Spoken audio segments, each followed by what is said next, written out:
ফিলোসফিগুলো মনে রাখবো। দেখা গেল আমি একটা নির্বাচন মেডিসিন দিলাম, প্রথমে আমি ভাববো আমার নির্বাচিত মেডিসিন ঠিক হয়েছে না ভুল হয়েছে। তো ইতিপূর্বে আমরা আলোচনা করেছি আমার মেডিসিন ঠিক হয়েছে না ভুল হয়েছে আমরা বুঝতে শিখেছি যে কি কি প্রতিক্রিয়া জানলে একটা পেশেন্ট এসে দিলে তখন আমি ভাববো যে আমার মেডিসিন নির্বাচন ভুল আছে, আবার কি কি প্রতিক্রিয়া দিলে ভাববো আমার মেডিসিন ঠিক কাজ করছে, কি কি প্রতিক্রিয়া দিলে আমি ভাববো যে আমার মেডিসিনটা নির্বাচন ঠিক হয়েছে। পেশেন্ট যা পারে সে কথা বলুক, আমার দেখার দরকার নেই, আমি আমার জায়গায় থেকে ঠিক দাঁড়িয়ে আছি। আর নচেত দেখবেন আমি সালাউদ্দিন স্যারের কাছে যত সম্ভব আজকের একটা প্রেসক্রিপশন দিয়েছি, দেখবেন বিএইচএমএস, এমডি, আরো যত ধরনের হোমিওপ্যাথি ডিগ্রি থাকার দরকার আমাদের ইন্ডিয়ান ডাক্তারবাবু, ওনার সেই ডিগ্রি রয়েছে। তো সেই ডাক্তারবাবু দেখবেন একটা পেশেন্ট গিয়েছে, তারপরে মেডিসিন আবার চেঞ্জ, আবার গিয়েছে আবার চেঞ্জ, আবার গিয়েছে আবার চেঞ্জ। এই এতগুলো চেঞ্জ হওয়ার কারণ কি? তার মানে কি এটা ঠিক নয় যে ডাক্তারবাবু যে মেডিসিন নির্বাচন করছেন সেই মেডিসিনের উপরে ডাক্তারবাবুর আস্থা নেই, ভরসা নেই, তার সাহস নেই যে আমার নির্বাচন করাটা ঠিক আছে? একটা ডাক্তারবাবুর নির্বাচন ভুল হবে কবার? প্রতিবারে ভুল নির্বাচন হবে না।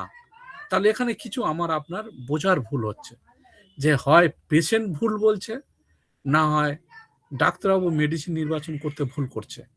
যদি একটা ডাক্তারবাবুর কাছে 5 বার একটা পেশেন্ট যায়, 5 বারে 5 বার মেডিসিন চেঞ্জ, তার মানে আমার আপনার এটা ভাবতে হবে এখানে কিন্তু পেশেন্ট তো ভুল করছে, যা করে করুক, কিন্তু সম্ভবত মনে হচ্ছে ডাক্তারবাবুও ভুল করছে। তো আমাদের এখানে হোমিওপ্যাথি এখানে কে বিএইচএমএস, কে ডিএইচএমএস, কোন স্যার এমডি করেছেন, এটা গল্প নয় স্যার। আমরা একটা পেশেন্টের কতটা আরোগ্য দিতে পারছি এটাই সবচেয়ে বড় কথা। আর আমি ডিএইচএমএস করেছি বা আমি বিএইচএমএস করেছি বা আমি এমডি করেছি, এই সবগুলো কাগজ কিন্তু থাকবে আমার আপনার আলমারি বা বাক্সের মধ্যে, সেটা কিন্তু আমরা আমার চেম্বারের সামনে টাঙিয়েও রাখি না, আর প্রতিটা পেশেন্ট যে আসে তাকে দেখায়ও না। কিন্তু আমাদের পেশেন্টকে কি দেখাতে হয়? পেশেন্টকে দেখাতে হয় আমার আপনার হোমিওপ্যাথিক কেরামতি। হোমিওপ্যাথির যে একটা সায়েন্স ভিত্তিক চিকিৎসা, আর সেই সায়েন্স মোতাবেক যে কাজ করে, সেই ফলটা যদি আমি আপনি পেশেন্টের কাছে দেখাতে পারি, পেশেন্টটা ওটাই সবচেয়ে খুশি। আমি ডিএইচএমএস করেছি, অর বিএইচএমএস করেছি, অর এমডি করেছি, অর আদার্স ডিগ্রি করেছি, যাই করি না কেন সেটা কোনোই কাজে লাগবে না যদি আমি আপনি একটা পেশেন্টের দ্রুত সুস্থতা কামনা করতে যদি না পারি। তো আমি আপনি জানবো, আমার আপনার যাই ডিগ্রি হোক, আমরা হোমিওপ্যাথি সিস্টেমগুলো একটু জানার চেষ্টা করব। আর হোমিওপ্যাথি কোন লবির উপরে ভরসা করে রয়েছে, কোন দৃষ্টির উপরে হোমিওপ্যাথি চলছে, সেই দিকগুলো আমি আপনি যদি একটু লক্ষ্য করতে পারি, তাহলে দেখবেন আমি আপনি সমাজের বুকে একটা সফল হোমিওপ্যাথিক চিকিৎসক হয়ে দাঁড়াতে পারবো। তো সেই দিকগুলো কি কি আমি কিন্তু ইতিপূর্বে আপনাদের সঙ্গে করে নিয়ে বারবার আলোচনা করছি। আসুন আমরা সচরাচর ডাক্তারবাবুরা যে ভুলগুলো করি, আর যে ভুলগুলো হওয়ার কারণে আজকের পেশেন্টদের সফল মুখ আমরা দেখতে পারি না, আসুন আমরা এক জায়গায় বসে পড়াশোনা করে একে অপরের সঙ্গে জিজ্ঞাসাবাদ করে আমাদের সেই ভুলগুলো আর সেই চলার পথ কেমন ভাবে চললে আমরা একটা হোমিওপ্যাথি সাকসেসফুল ডাক্তার হিসেবে পরিচিত হতে পারবো, সেটা আমরা এক জায়গায় বসে পড়াশোনা করে চেষ্টা করবে এগিয়ে যাওয়ার, একসঙ্গে দলবদ্ধভাবে। আপনি হয়তো মনে মনে করছেন যে না, আমার এরিয়ায় আমি সবচেয়ে বড় ডাক্তার, আরেকজন ভাবছে আমি এরিয়ার সবচেয়ে বড় ডাক্তার। না, আমরা এরকম একজন একজন বড় ডাক্তার হয়ে চললে হোমিওপ্যাথিতে সফল আসবে না। আমরা যদি সকলে একসঙ্গে দলবদ্ধভাবে একই গতিতে একই সুরে যদি আমরা সুর মিলিয়ে হোমিওপ্যাথিতে একটা যে প্রিন্সিপাল গুলো রয়েছে সেই প্রিন্সিপাল গুলো আমি আপনি যদি মেনে চলতে পারি, তাহলে দেখবেন আমার আপনার পথ অনেকটা সহজ, সরল এবং সাকসেসের মুখ আমি আপনি একটা দেখতে পাবো। স্যার আজান দিচ্ছে। জি স্যার, জি স্যার।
আমি আপনি যদি আবার পুনরায় তাকে ডোজ দিয়ে দিই, দেখা যাবে অনেক সময় পেশেন্টের প্রতিক্রিয়াগুলো, যে সিমটমগুলো সে ভালোর দিকে যাচ্ছিল, হয়তো দেখা গেল সে ভালো দিকে যেতে যেতে থমকে যেতে পারে, দাঁড়িয়ে যেতে পারে।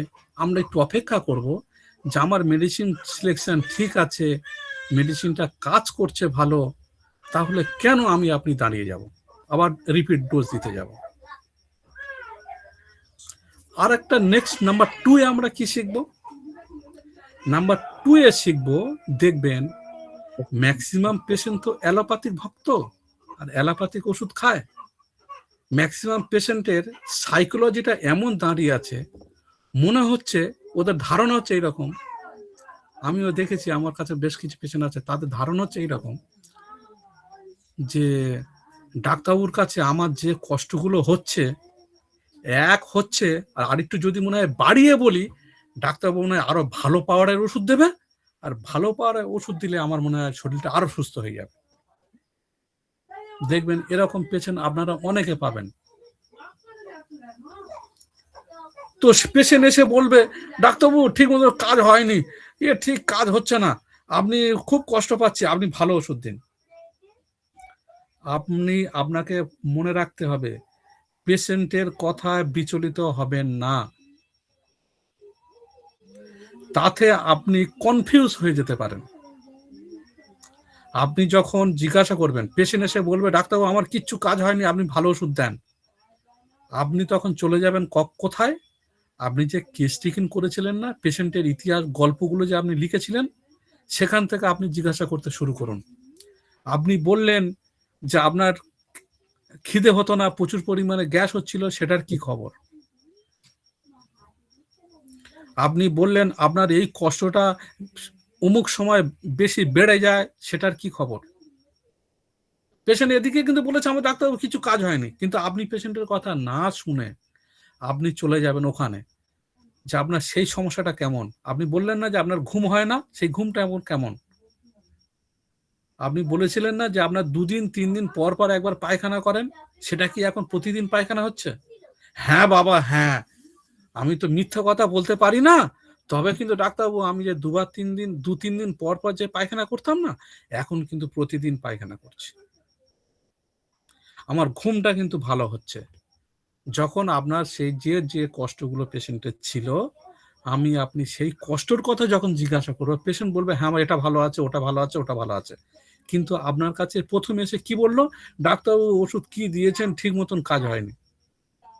তাহলে আমি আপনি কাজ হয়নি বলেই অস্থির হয়ে গেলাম, পেশেন্টের কথা বিচলিত হয়ে পড়লাম, এমনটা যেন আমরা না করি। তাহলে ভুলগুলো এখানেই আমাদের ভুল। এই ভুলগুলো যদি স্যার আমি আপনি একটু এড়িয়ে চলতে পারি, আমাদের কাছে অনেক সাকসেসফুল পেশেন্ট এসে ধরা দেবে।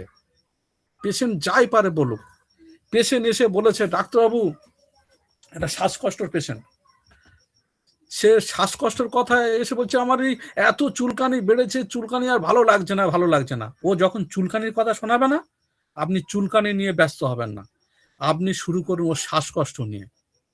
আপনি বলেছিলেন না আপনার ঠান্ডা হলে বেশি শ্বাসকষ্ট হয়, রাত বেশি গভীর হলে বেশি কষ্ট হয় না, সেটার কি খবর? ওটা কি খবর? ও চুলকানি নিয়ে পড়বে, আপনি চুলকানিটা আপনার মাথায় থেকে আউট করে দিন, দিয়ে ওর যে কষ্টগুলো ছিল সেইগুলোর কথা ধরুন। যখন বলবে এইটা ভালো, ওটা ভালো, ওটা ভালো, তখন আপনি বলছেন যে আপনি খারাপ তাহলে কোনটা? না আমার চুলকানিটা খুব বেড়েছে। আরে চুলকানি তো বাড়বে, আপনার চুলকানিটা সাপ্রেস হয়ে আছে, আপনি অস্থির হলে তো হবে না। তো এই রকম ভাবে আমরা যেন পেশেন্টের কথায় বেশি বিচলিত না হয়। আর আমি আপনি যদি পেশেন্টের কথায় বেশি বিচলিত হয়ে যায়, তাহলে দেখবেন আমি আপনি পেশেন্টের মাধ্যমে ভুল রাস্তায় পরিচালিত হতে পারি। তাহলে আমরা এরকমটা ভুল করব না। তাহলে নাম্বার 2 আমরা কি শিখলাম? রোগীর কথায় আমরা অস্থির হয়ে নতুন রিমেডি সিলেকশন করব না। নাম্বার 3 তে আমরা কি শিখলাম? পেশেন্ট আমার আপনার কাছে যে উপসর্গগুলো এসে বলল, সেই উপসর্গগুলো না বুঝে আমি আপনি শিখেছি যে রেপার্টরি আমাদের একটা সহযোগী বন্ধু, দেখি ওই রেপার্টরির মধ্যে সিমটমগুলো ঢোকায়। তখন দেখবেন রেপার্টরি আমার আপনাকে ভুল পথে পরিচালিত করতে পারে। তাহলে এখানে আমরা নাম্বার 3 তে কি শিখছি? যে উপসর্গগুলো না বুঝে রেপার্টরি করব না। রেপার্টরি যদি আমরা করি, তাহলে আমরা রেপার্টরি আমার আপনাকে ভুল পথের একটা নির্দেশনা দিয়ে দেবে যে আপনি এই পথে চলুন, কিন্তু সেই পথটা আছে ভুল পথ। তাহলে আমরা চেষ্টা করব যে পেশেন্ট যে উপসর্গগুলো দিচ্ছে, উপসর্গগুলো কেমন, কোথায় উপসর্গ, ওনার লোকেশনটা কোথায়, ওনার কেমন ধরনের উপসর্গ, সেই উপসর্গগুলো কখন থেকে শুরু হলো, কিভাবে আপনার উপসর্গগুলো শুরু হলো, উপসর্গগুলো কখন বাড়ে, উপসর্গগুলো কখন একটু কমে, ওর সাথে আপনার আর কি বৈশিষ্ট্য দেখা যায়, আর কি কষ্ট হয়, এরকম আমরা একটু উপসর্গগুলো বোঝার চেষ্টা করব। আর আমরা যদি না বুঝে, রেপার্টরি আমাদের কাছে সহযোগী একটা বন্ধু আছে, সেই বন্ধুকে যদি জিজ্ঞাসা করি, তাহলে রেপার্টরি আমার আপনাকে একটা ভুল রাস্তায় পরিচালিত করবে। আমরা নাম্বার 4 এবার শিখব। তাহলে আমরা 3 তে শিখেছিলাম দ্বিতীয় প্রেসক্রিপশনে আমরা সাধারণত যে ভুলগুলো করি। নাম্বার 4 এ আমরা শিখব কি? দ্বিতীয় প্রেসক্রিপশন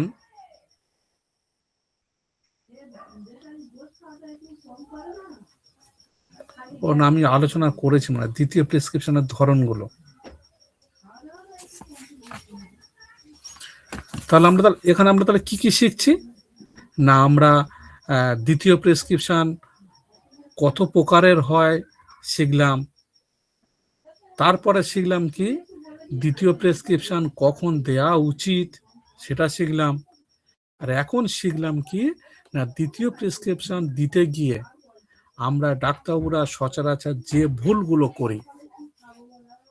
এই পর্যন্ত কারোর বুঝতে অসুবিধা হয়েছে কি বলবেন প্লিজ? না স্যার। কোনো প্রশ্ন থাকলে বলবেন।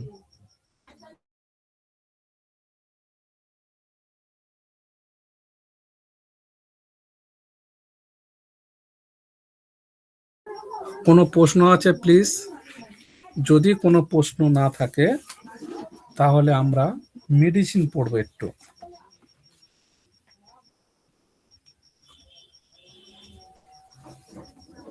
তাহলে কি স্যার আমরা মেডিসিনে চলে যাব? রশিদ স্যার বুঝতে অসুবিধা হচ্ছে স্যার কোনো বিষয়ে? মামুন রশিদ স্যার, স্যার মনে হচ্ছে ব্যস্ত আছেন। না স্যার, শুনতে পাচ্ছি, কোনো অসুবিধা নেই, ঠিক আছে। Thank you sir. আলহামদুলিল্লাহ। তাহলে আমরা মেডিসিনের দিকে একটু চলে যাই, যেহেতু সময়টা প্রায় শেষের পথে।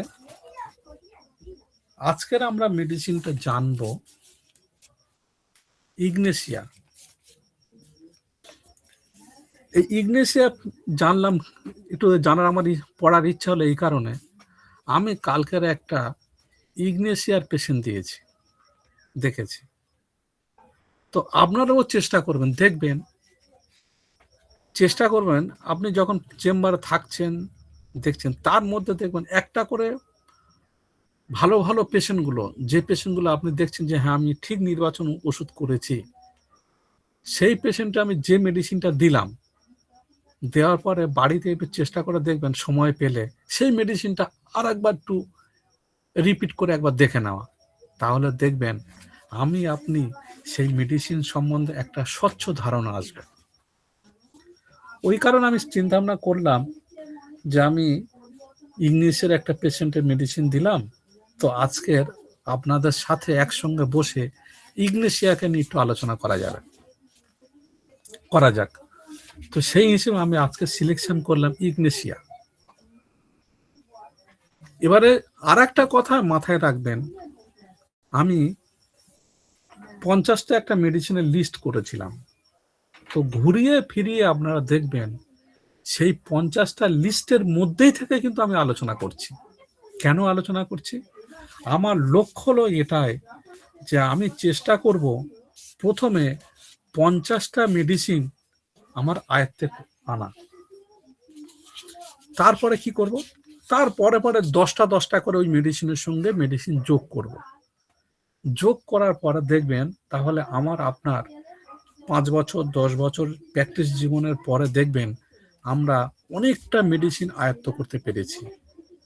আর আমরা যদি এরকম আস্তে আস্তে মেডিসিন আয়ত্ত করতে যদি না পারি, তখন দেখবেন আমরা 20 বছর প্র্যাকটিস করছি, 20টা মেডিসিন সম্বন্ধে জানি না। এরকম মার্কেটে প্রচুর ডাক্তারবাবু পাবেন, কিছু মাইন্ড করবেন না। এরকম মার্কেটে প্রচুর ডাক্তারবাবু রয়েছে, 20 বছর প্র্যাকটিস করছেন, কিন্তু 20টা মেডিসিন সম্বন্ধে বলতে পারবেন না। তবে হ্যাঁ, 20টা মেডিসিন সম্বন্ধে বিস্তারিত বলার দরকার নাই। 20টা মেডিসিন সম্বন্ধে মেন অন্তত 10টা বা 15টা কথা মনে রাখুন। তো আমরা যদি 15টা বা 20টা করে যদি ভালো ভালো বৈশিষ্ট্যর কথা যদি মনে রাখতে পারি, তাহলে তো আমাদের চলার পথে অনেক কাজে লাগবে। কিন্তু দেখা যাবে আপনি 10 বছর 20 বছর 30 বছর প্র্যাকটিস করছি, 30টা মেডিসিন সম্বন্ধে জানি না।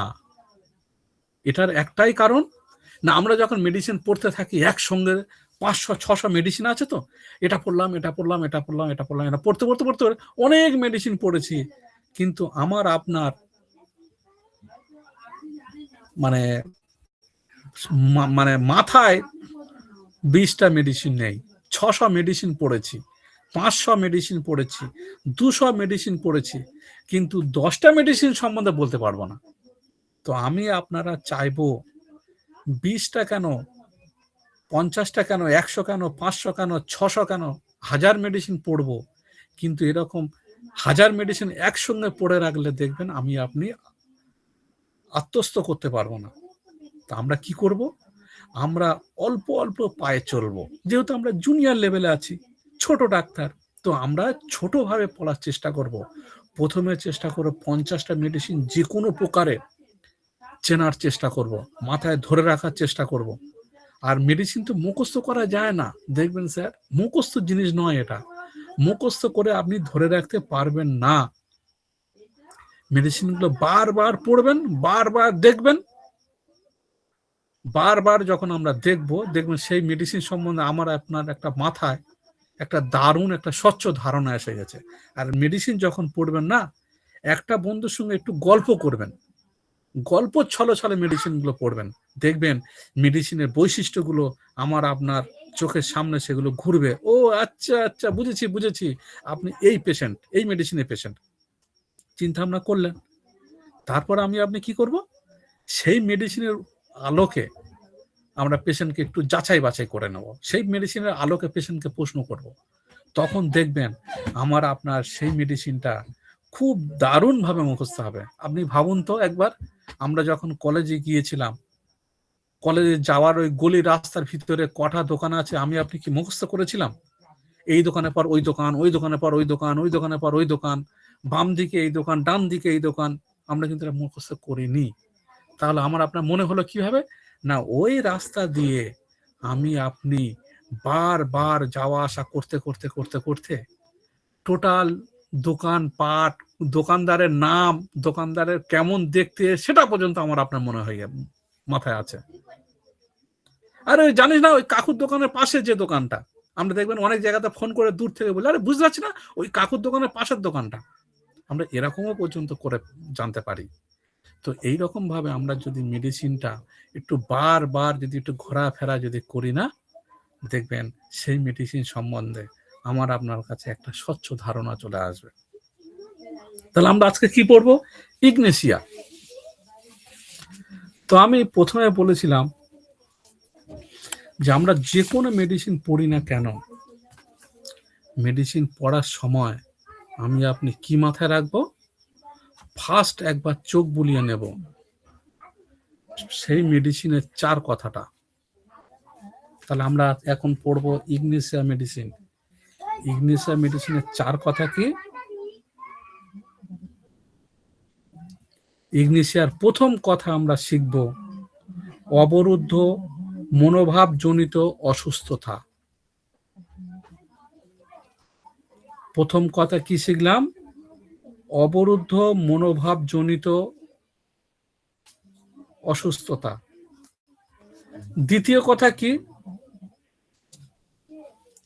দেখা যাবে নির্জন প্রিয়তা। ইগনেসিয়ার পেশেন্টরা একা একা একা জায়গা, ফাঁকা জায়গায় নিজে একা থাকবে, সেখানে লোক জনবসতি নেই, এরকম ফাঁকা জায়গায় ইগনেসিয়ার পেশেন্টরা থাকতে খুব স্বাচ্ছন্দ্য বোধ করে। আর মাঝে মাঝে কি দীর্ঘশ্বাস ফেলে, হায় আল্লাহ, উফ, আর পাচ্ছি না। যে সমস্ত পেশেন্ট সনাতন ধর্মের পেশেন্ট, হায় ভগবান, ঠাকুর, এইরকম দেখবেন একটা দীর্ঘশ্বাস ফেলবে, এইরকম দীর্ঘশ্বাস থাকবে ইগনেসিয়ার পেশেন্টের মধ্যে। তৃতীয় কথা আমরা কি শিখছি? তৃতীয় কথা শিখব ইগনেসিয়ার পেশেন্টরা দেখবেন সান্ত্বনা দেবেন। তার একটা শোক আছে বা সে কাঁদছে, আপনি হয়তো তাকে সান্ত্বনা দিলেন যে বাবা মা কি করবেন, এটা পৃথিবীর একটা নিরাখেলা, এটাকে আমার আপনার সকলে বহন করে চলতে হবে, কিছু করার নেই। একটু আপনি সান্ত্বনা দেওয়ার চেষ্টা করবেন, তাকে দুঃখ থেকে একটু ভোলাবার চেষ্টা করবেন, দেখবেন সে সেই দুঃখটা আরো বেশি পেয়ে গিয়ে কান্না শুরু করে দেবে।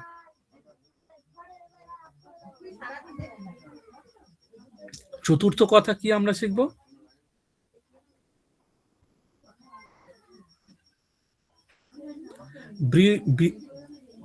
বিরুদ্ধ ভাবাপন্ন হ্রাস ও বৃদ্ধি। আমরা এই 4 কথাটা পড়লাম। এইবারে আমরা শিখব যে ইগনেসিয়ার তার লেটার দিয়ে, প্রতিটা বর্ণ দিয়ে দিয়ে আমরা ইগনেসিয়ার গুরুত্বপূর্ণ বেশ কিছু লক্ষণ আমরা মনে করার চেষ্টা করব। প্লিজ আমার কথা শুনতে পাচ্ছেন স্যার? জি স্যার। থ্যাংক ইউ, শোনা যাচ্ছে। Thank you, thank you. তাহলে আমরা কি শিখছি? আমরা শিখছি ইগনেসিয়া। আমরা ইগনেসিয়া স্পেলিংটা একবার দেখে নেব। কি কি না, IGNA TIA, Ignatia. IGNA TIA, এই যে প্রতিটা লেটার দিয়ে ইগনেসিয়া বেশ কিছু গুরুত্বপূর্ণ লক্ষণগুলো আমি আপনি মনে রাখার চেষ্টা করব। আই দিয়ে কি শিখব? ফার্স্ট লেটার হলো আই। আই ফর আমরা কি শিখব? আই দিয়ে শিখব আই ফর ইন্ট্রোভার্টেড গ্রিপ, চুপচাপ দুঃখ। ইগনেসিয়ার পেশেন্টগুলো দেখবেন তাদের মনের ভিতরে চুপচাপ দুঃখ নিয়ে ওরা বসে থাকে।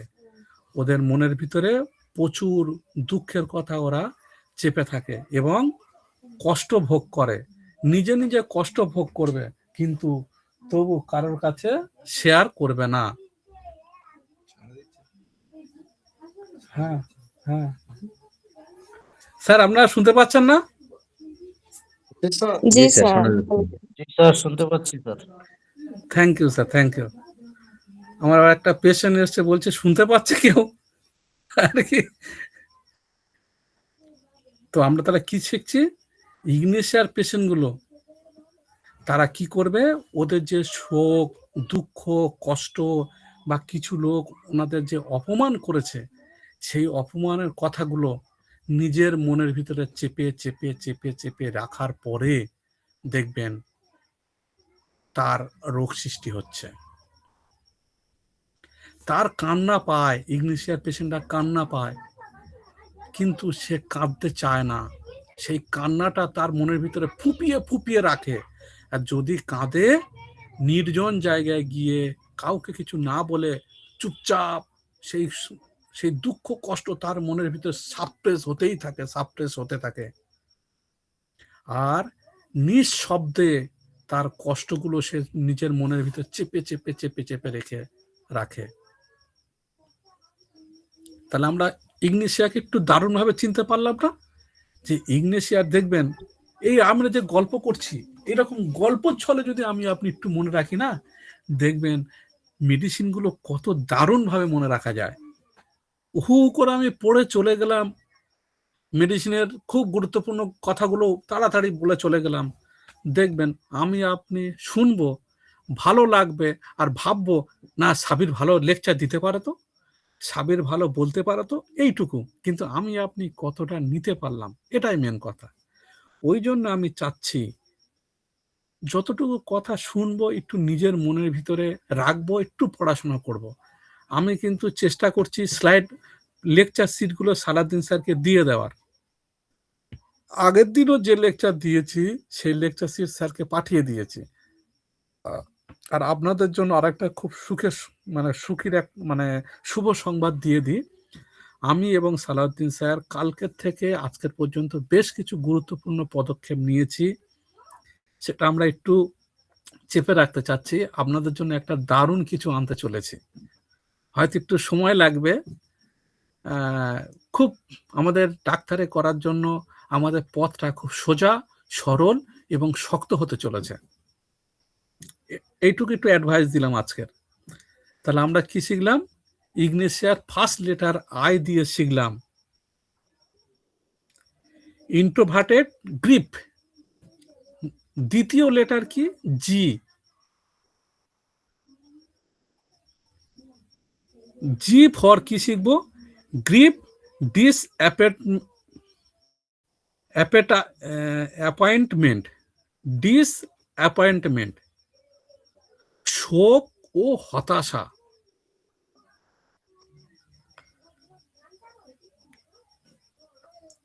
স্যার আরেকবার বলবেন? Grief, GRIEF, grief, and and dis DIS A DIS, এবার অ্যাপয়েন্টমেন্ট APPOINT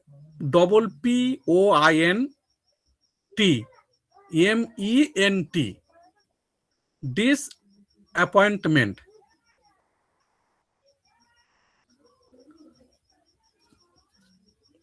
শোক ও হতাশা। তো আমরা দেখব যে ইগনিশিয়ার পেশেন্টগুলো দেখা যাবে নিজের খুব কাছের কোনো প্রিয়, অনেক সময় দেখা যাবে নিজের খুব কাছের কোনো প্রিয় লোক তার কাছে যদি সরে যায়, এমনকি যদি মৃত্যু হয়, তার খুব কাছের প্রিয় লোকের যদি মৃত্যু হয়, দেখা যাবে সেই মৃত্যুর কথা ইগনিশিয়ার পেশেন্টগুলো ভুলতে পারে না। অনেক যুবক যুবতীরা ফার্স্ট জীবনে যদি কেউ প্রেম করে, সেই প্রেমের গভীরতাটা যদি অনেক গভীরে চলে যায়, তো বাড়ির চাপে যদি দুজন দুজনা থেকে যদি আলাদা হয়ে যায়, সেই যে দুঃখ বেদনা কষ্ট ইগনিশিয়ার পেশেন্টের মধ্যে সাপ্রেস হতে দেখা যায়। আরো কি হয় না, মানসিক আঘাতের পরে কোনো ইগনিশিয়ার পেশেন্ট দেখা যাবে তার উপরে মানসিকভাবে প্রচুর অত্যাচার করা হয়েছে, যেটা অমানবিক অত্যাচার বলে আমরা মনে করি। এরকম অমানবিক অত্যাচার তার মধ্যে যদি হয়, সে সেই অত্যাচারের কথা কাউকে গল্প না করে নিজের মধ্যে শুধু চেপে চেপে চেপে চেপে রাখে, তখন আমরা সেই পেশেন্টকে ইগনিশিয়ার কথা ভাবতে পারি। নেক্সট লেটার হলো এন।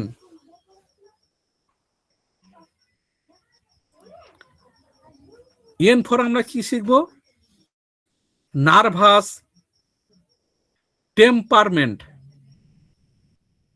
এন ফর কি শিখলাম?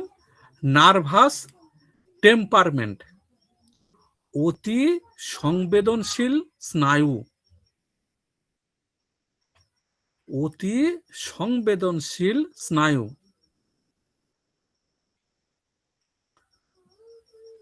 দেখবেন ইগনিশিয়ার পেশেন্টরা অল্প কথার মধ্যে ওরা আঘাত পেয়ে যায়। অল্প কোনো বড় ছোট কথা বললে, অনেক রাজনৈতিক বিভিন্ন নেতারা দেখবেন তাদের নামে লোক কত গালিগালাজ করছে, কোনো ব্যাপার নেই। কিন্তু ইগনিশিয়ার পেশেন্টদের দেখবেন কেউ যদি একটু অল্প কিছু আঘাত দেয়, সে দেখবেন কান্নাকাটি শুরু করে দেয়। আবার অল্প কিন্তু আনন্দ দিলে সে কিন্তু আবার হেসেও ফেলে। কিন্তু যারা গভীর মনের মানুষ দেখবেন অল্পই থেকে কান্নাও করে না, আবার অল্পই থেকে হাসেও না। আর আমরা আর কি দেখবো, ইগনিশিয়ার পেশেন্টগুলো ওদের মন মানসিকতা খুব দ্রুত তাড়াতাড়ি বদলে যায় এই সংবেদনশীলতার হওয়ার কারণে। তাহলে আমরা কি শিখছি? এন ফর কি শিখলাম? Nervous temperament. এরা অতি সংবেদনশীল, এরা সহজেই আঘাত দিলে আঘাত পেয়ে যায়, অল্প দুঃখ দিলে কান্না করে, অল্প আনন্দ দিলে হাসে দেয়, এবং তাদের মুড পরিস্থিতিরা খুব দ্রুত চেঞ্জ হয়ে যায়, সহজে এক জায়গায় দাঁড়িয়ে থাকতে পারে না। অল্প থেকে লোকের দুঃখ দেখলে সেই দুঃখে নিজে শেয়ার করে নিয়ে সে মনে করে এই দুঃখটা যেন আমার মধ্যে হচ্ছে। কোনো মরণ বাড়িতে গেলে দেখবেন কোনো তার আত্মীয় মারা গেছে, সে স্বাভাবিক তার ভিতরে একটা শোক হবে, সে মনে মনে করবে যে ওই শোকটা আমারও হচ্ছে, দেখবেন সেও খুব সহজে কান্না শুরু করে দেয়। তাহলে আমরা এখানে এন ফর কি শিখলাম? অতি সংবেদনশীল স্নায়ু থাকে ওদের ইগনিশিয়ার পেশেন্টগুলো। এন এর পরের লেটার হলো এ। এ ফর আমরা কি শিখবো? Alternative symptom. Alternative symptom. ইগনিশিয়ার পেশেন্টগুলোর লক্ষণগুলো কি হয়? ওদের সিমটমগুলো কেমন হয়? উল্টো পাল্টা সিমটম আমরা দেখতে পাই। কিরকম ভাবে দেখছেন? কোনো দুঃখ হলো, কোনো মরণ বাড়ি গিয়েছে, সে তাদের কান্না দেখে ও নিজে কাঁদতে শুরু করলো। তার পাশের বাড়ি গিয়ে দেখা গেল কেউ কোনো হাস্য কৌতুকের কোনো কথা বলে ফেলছে, সে দেখা গেল কিছুক্ষণ আগে কাঁদছিল, হঠাৎ সে দেখবে আবার হাসতে শুরু করে দিল। তাহলে আমাদের ইগনেশিয়ার পেশেন্টগুলো কেমন দেখতে পাচ্ছি? ওদের লক্ষণগুলো উল্টো পাল্টা, হঠাৎ কাঁদছে আবার হঠাৎও হাসছে। ওটা কি পরিবর্তনশীল বলা যেতে পারে স্যার? জি জি জি জি জি জি, থ্যাংক ইউ স্যার। হ্যাঁ হ্যাঁ হ্যাঁ, অবশ্যই স্যার। কখনো বলছে ডাক্তারবাবু আমার গলা খুব শুকনো,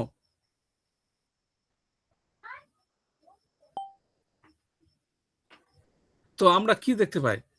গলায় শুকনো হলে লোক কি করে? পানি খেতে চায়।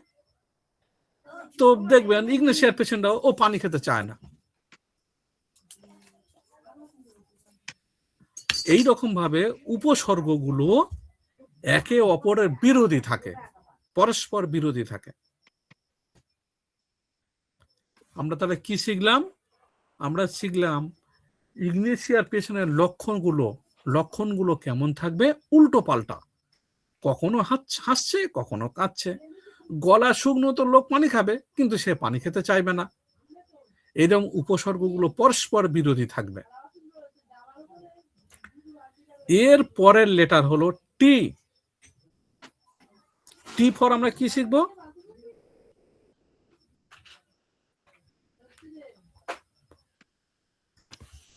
টি ফর শিখব টাইট অ্যান্ড ল্যাম সেন্সেশন।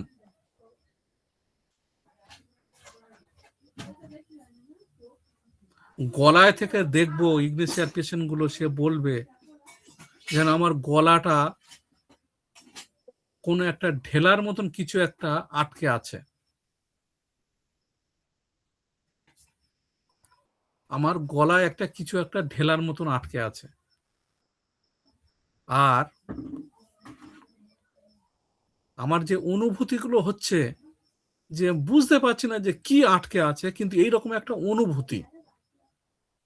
আর আমি যখন ঢোক মারবো, তো ঢোক মারতে গেলে আমার কষ্ট হয়। তা আমরা সাথে সাথে প্রশ্ন করব, আপনার ঢোক মারতে গেলে কষ্ট হয়? কোন খাবার খেলে ঢোক মারলে বেশি কষ্ট হয়? কোনো শক্ত জাতীয় না তরল? তখন পেশেন্ট এসে বলবে আমার আপনার কাছে যে ডাক্তারবাবু, এবারে অনেক পেশেন্ট হয়তো সে শক্তও বোঝে না তরলও বোঝে না, আমরা হয়তো এরকম ভেঙে দিতে পারি। কারণ সব পেশেন্ট তো সব বিষয় বোঝে না, যে তরল খাবার কি আর শক্ত খাবার কি বোঝে না। আমরা এরকম বলতে পারি যে আপনি ভাত খাচ্ছেন, বিস্কিট খাচ্ছেন বা মুড়ি খাচ্ছেন বা আদার্স কোনো খাবার খাচ্ছেন, তখন আপনার গলায় কি আটকায়? না পানি জাতীয় কোনো ডাব হোক, পানি হোক, স্প্রাইট হোক, এইরকম পানি জাতীয় কোনো খাবার খেলে আটকায়? তখন আমরা শুনতে পাবো ইগনেশিয়ার পেশেন্টরা বলবে ডাক্তারবাবু আমি ভাত খেলে দেখবেন আমার গলায় আটকায় না, কিন্তু আমি যদি পানি খাই না, তখন মনে হয় যেন আমার বুকের কাছে এসে আটকে গেছে।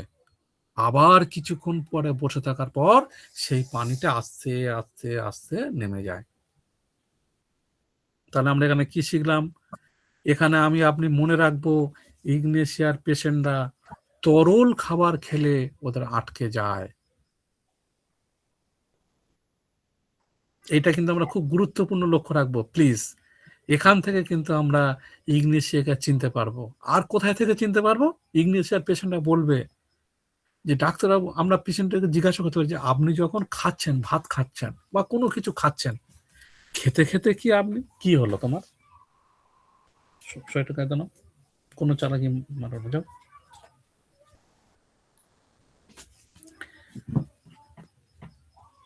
তো আমরা কি শিখবো? ইগনেশিয়ার পেশেন্টরা এসে বলবে ডাক্তারবাবু আমার কিন্তু এই ভাত যখন খায় তখন সমস্যা হয় না, কিন্তু পানি খেলে না আমার বুকে বাঁধে। তো আমরা এরকম প্রশ্ন করতে পারি, আপনি যখন ভাত খান তখন কি আপনার গালে কামড় লাগে?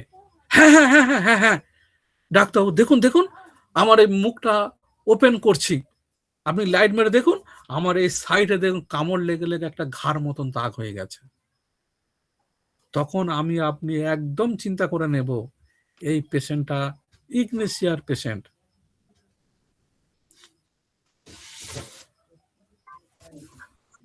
স্যার টি ফর একটু আরেকটু বলতেন স্যার।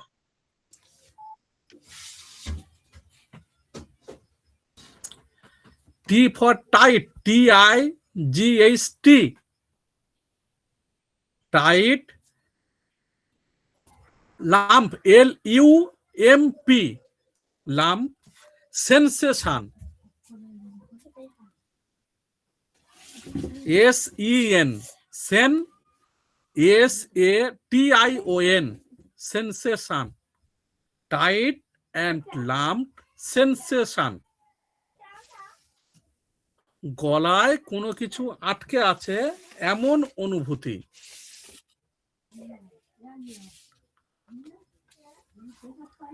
ঠিক আছে স্যার? ঠিক আছে স্যার। Thank you. তাহলে আমরা তার টির পরে আমরা পরের লেটারটা কি? টির পরের লেটার হলো আই। আই ফর আমরা কি শিখব? আই ফর শিখব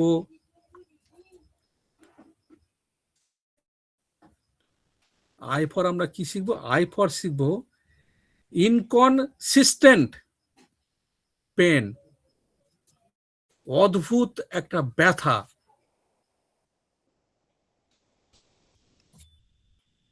দেখবেন এই ধরনের পেশেন্টের যদি কোনো ব্যথা যন্ত্রণা থাকে, সেই ব্যথা যন্ত্রণা কেমন আসে? হঠাৎ আসবে, হঠাৎ চলে যাবে। কিছু কিছু ব্যথা দেখবেন আস্তে আস্তে আসে, আবার আস্তে আস্তে যায়। কিন্তু ইগনেশিয়ার ব্যথাটা আমরা কেমন দেখব? না হঠাৎ আসবে, হঠাৎ যাবে, একটা অদ্ভুত টাইপের ব্যথা। আর একটা কি দেখব? যে ওই ব্যথাটা কখনো টাচ করলে বাড়ে, আবার কখনো পেশেন্ট বলবে আমার একটু শরীরটা একটু টিপে দাও, একটু কষ্ট পাচ্ছি কষ্ট পাচ্ছি। অদ্ভুত প্রকৃতি। কখনো বলছে হাত দিও না, আমি খুব ব্যথা বাবা, টাচ করো না টাচ করো না। আবার কখনো বলবে একটু টিপে দাও না রে বাবা, আমার গাটা খুব ব্যথা। এইরকম অস্বাভাবিক আমরা আচরণ দেখতে পাবো। শেষ লেটার কি? ইয়ে। এ ফর আমরা কি শিখব? এ ফর শিখব ailment from emotion. Ailment from emotion, আবেগজনিত রোগ। আমরা ইগনেশিয়ার পেশেন্টদের দেখব দুঃখ, রাগ, অপমান, মানসিক চাপ থেকে তার মাথা ব্যথা হতে পারে, গ্যাস অম্ল হতে পারে, কাশি হতে পারে, বা মহিলাদের মাসিকের সমস্যাও হতে পারে। এরকম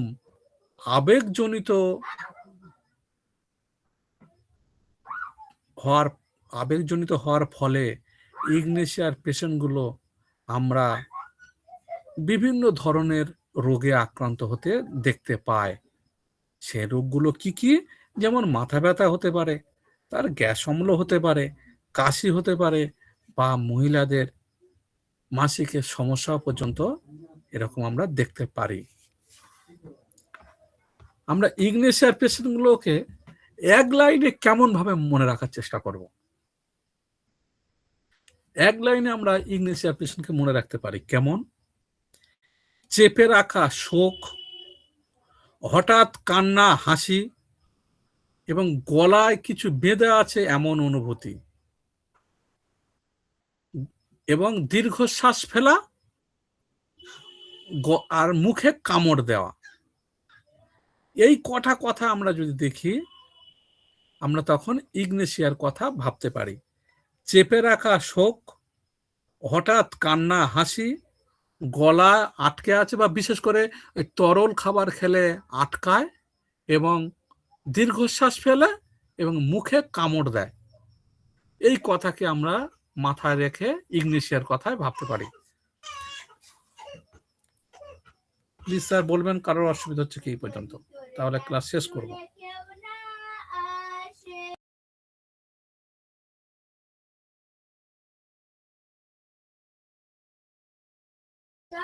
যদি কোনো প্রশ্ন না থাকে স্যার ক্লাস শেষ করবো স্যার প্লিজ। তো কেউ সহজে কথা বলে না, দুঃখ তো একটাই স্যার, এখানে কেউ কোনো সহজে সারা শব্দ দেয় না। যাই হোক, ইদানিং কিছু দিচ্ছে, এমনি তো আগে না, আলহামদুলিল্লাহ স্যার। না, ভালো মন্দ কেউ কিছু বলবে না, ভালো মন্দ বলবে না যে ভালো হলো বা কেমন হলো বা এই করা দরকার সেই করা দরকার, আর একটু জোরে স্যার, বলবেন বা আস্তে এবার বলবেন। আমি একটু কথা বলি। স্যার এই দেখবেন হুম, আমরা যে কথা বলছি না, আমি খালি আপনাদের এই গুঁতা মারছি, হ্যাঁ এটা কিন্তু খারাপ নয়। দেখবেন আমরা যে ল্যাঙ্গুয়েজ শিখছি, আপনি ভাবুন তো, আমাদের ছোটবেলার কথা একটু ভাবুন। আমরা কি বাংলা ল্যাঙ্গুয়েজ আমার মাতৃভাষা মার মুখ থেকে শিখে শিখে শিখেছি না? তা মা আমাদের ছোটবেলা কি করেছে, আমরা কি করছি, বু বু হু হু এরকম করেছি না? তারপর কিন্তু ফুফ ফা ফা এরকম করছি না? তখন মা মা আমার বলে দিচ্ছে বু বলো, বু বলো, বু। মা মা মা মা, বাচ্চা তখন কি বলছে, মা মা, এই বলো বাবা বাবা বাবা। তার ছেলে বলছে বা বা বা, এগুলো বাবাটা দুটো একসাথে হয়ে গেল, বাবা। মা বললো মা মা মা, তারপর হয়ে গেল কি মা মা। তা আমরা, মা আমাদের কাছে কেমন ভাবে শিখেছে ভাবুন। আমরা প্রথমে কি করছি, ফু বু বু উ হ্যাঁ। বিভিন্ন নাটকে আমরা একটা শিশুকে অভিনয় দেখতে পাই না? জানি না আমার কথাগুলো কেমন লাগছে। জি স্যার। এই বসছি, এই কথা থেকে